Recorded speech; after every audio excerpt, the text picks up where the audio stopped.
In addition to all the things that you've done, you have an MBA in real estate from St. John's. You told us about that.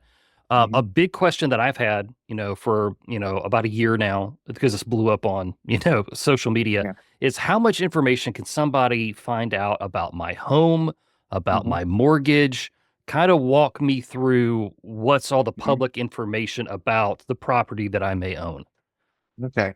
So I can come at this because I actively do this, and that's full Hmm. disclosure. So I actively do this. For example, uh, there's a lot of people who don't want to, who are older, they're in retirement age, and they don't want to sell their home. And listen, I live in New York, and there's a lot of people who don't want to go to the sixth borough, which is Miami. You know what I mean? So, and And what happens is it's like out of a sense of like compassion, to be completely honest, like, well, if you can't really afford to be in your home, I'd rather you take out something called a HECM, which is like it's a loan program where the bank pretty much pays them to stay in the home using the equity of the house. And how do you find out someone qualifies? Well, there's programs. You know the age of the person who lives there. So if they're in that age bracket of 65, right, and over, if how much equity they have in the house, that's available. There's a lot of programs out there that I can see how much of your mortgage has been paid off.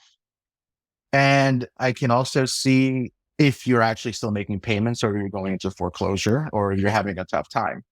So this part is like, well, this is for the marketing, but how can Hmm. somebody use this in a nefarious way? Well, if I know the name of your bank and I can just look and see the logo of it and everything else, I can just send a fake uh, letter from the bank going to that elderly person's home, right? And then it's like, hey, listen, you actually have to pay into this account and not the mortgage that you still have, right? And then this person's going to be falling behind. And that's just basically what you can pull from the internet. Now, Hmm. uniquely, Suffolk County has like a different problem because they were hacked. So a lot of the documents have been kind of like disarranged. So that's kind of an indirect form of protection that county has. So against people looking up documents, but for the rest of the country, people can find out how much you've been paying. Are you paying on time? Are you susceptible to deception like this? You know, if someone sends a letter pretending to be your bank, and that is the kind of threat that can occur against people nowadays, just basically with how much availability people have. Now, uh, the county that I usually work in the most has a way of protecting people against that. It's called the house system. Uh, it is called the house system. It is like like something with protection. I wish I could remember the acronym, but I know it works because I can see when people look up the deed. So it's your local county and your public records office that gives you a heads up. If somebody's looking at your deed, somebody's trying to pull title and letting you know like things are happening to your house that you should know about. And then this is when you contact them and say, I'm not authorizing any of this. So people can't just steal your deed from under you. And that seems to be a really devastating tactic that's been more popularized now. Right. Like how realistic is it that somebody could actually steal your deed? And is this something that can be done legally, or is this just something that is outright illegal? Let's look at something that is like a gray area. And then we're going to work our way to the darker, darker, darker. You know what I mean? So Okay. what happens is that now there's so many policies flying through the air right now that people might not know which taxes they need to pay if the if their property taxes have been adjusted.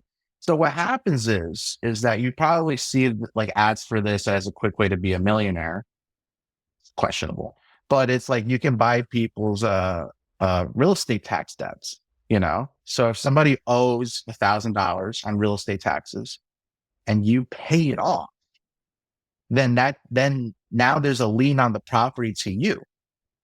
And it's like maybe you paid nothing. Like maybe they've been paying their mortgage like straight for 20 years, but they couldn't afford the property taxes.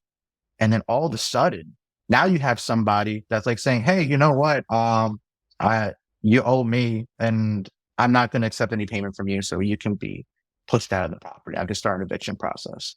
So, Mm.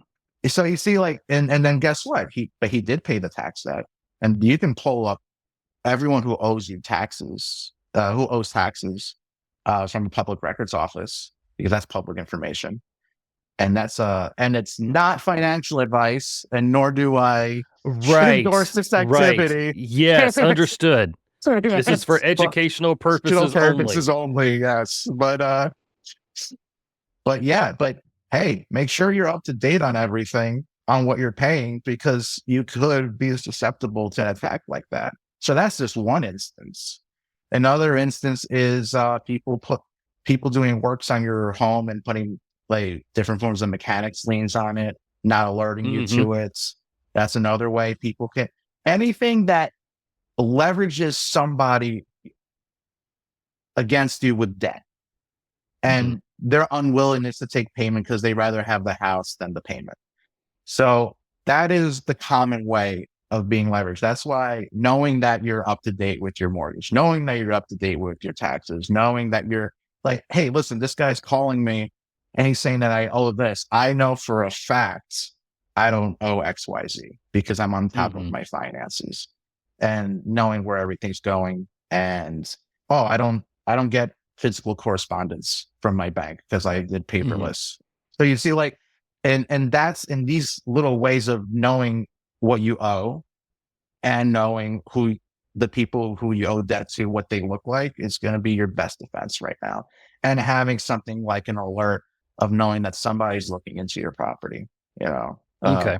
if it's not in your public records office, I don't know, contact your congressman, make sure that they make that a protection because it's more widely accepted now to have Okay. public records office protect people now. So it's pretty, yeah. Right. And I can go to the public records office and look up my stuff and just make sure that everything is still kosher, And you right? can also look up who's been looking at your stuff because that's Okay. documented. So I'd be like, hey, why is this like, like why is this company looking at my stuff? Like, what the heck, and then they'll give you a heads up and where you're going to act from there.